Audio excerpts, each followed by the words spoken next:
Welcome to this episode of The Real Event Producer. I'm delighted to welcome Joanna from VAB Events. Hi, Joanna, how are you? Hello, I'm fine, thank you. Hopefully you're well too. Of course, yeah, in this virtual world. Welcome to my library. I wish I had a library this big. No, I don't actually, because I'd have to clean it for a start. So I want to talk to you about in-house Recruitment Expo and the move from what you were doing before to going online and also actually to hybrid as well. But first of all, Joanna, why don't you tell us a little bit about what VAB Events does? Okay, well, I'm the director of VAB Events. I've been in events for about 14 years now. And we run B2B trade shows, predominantly in the corporate recruitment space. Currently, we've got 2 events, one in London at Olympia, in-house Recruitment Expo. That one's in February. And then we have the summit. So the mirror one-day version of our London event, that's in October. You've done a very, I think, a very successful online event where you had a media studio, you had a host, a presenter, Dave, who was excellent, I thought, and a lot of presenters coming in remotely. What were some of the lessons that you learned through doing that? That's quite a big question because it's a complete change to how we normally work. And I think the thing about the VE was literally, I just have to go back to when we made the decision about going down the road of VE. We sort of recognised and could see quite clearly that live events was not going to come back in October. We sort of recognised that in July, and then we had to further think about our London event in February. But we've come out of it feeling more confident and more capable of running another VE, which is what we're going to do. So it's not put you off virtual events. You're kind of excited to do more. Well, and it was a small hybrid event as well.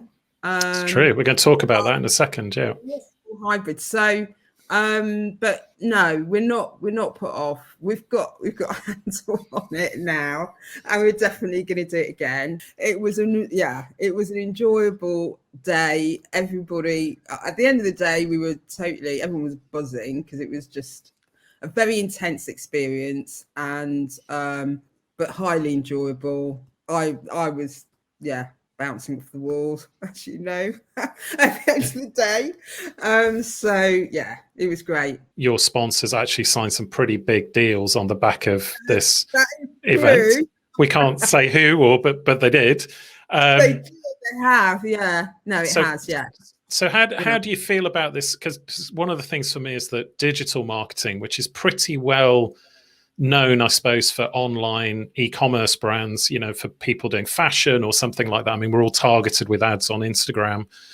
But in the event world, that's still quite new. You tend to have your base of people that have been before and you're remarketing to them.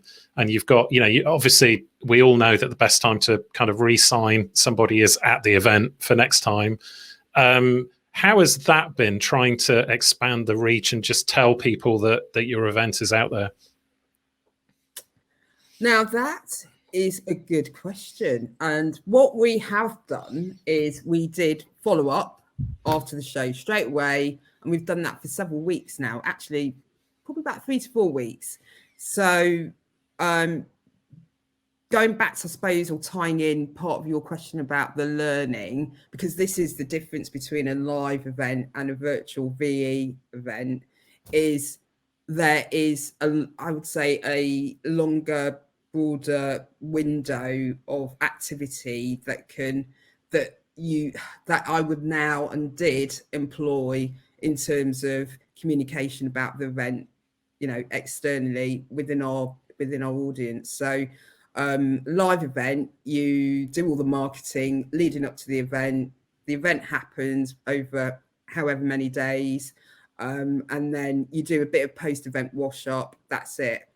With digital, because the reach potentially is broader, because you're you know, you could go global with your audience. And we did get some visitors who came from places we've never seen before: South America, Mexico, Philippines. We were like, okay, you know, it's out there. You've got an opportunity to actually market your event leading up to it, when it's open, and several weeks after. And why is TV quality live streaming so important in this new world?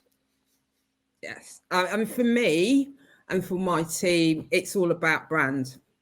That's the answer to it. It's all about brand. If you care about your brand, and if you want to develop other products that are extensions of your brand, then the output has to work. It has to be of the right level. It has to be delivered with the right you know, attention to detail.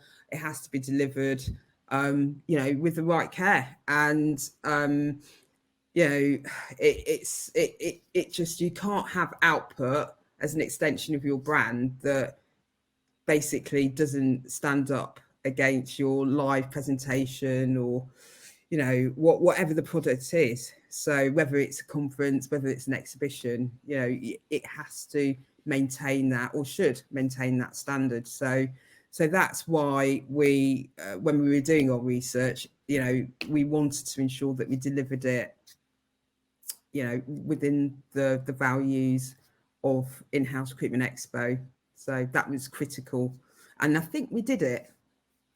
Well, that's a perfect place to stop. Thank you very much, Joanna, for coming and talking to us on The Real Event Producer. Thank you.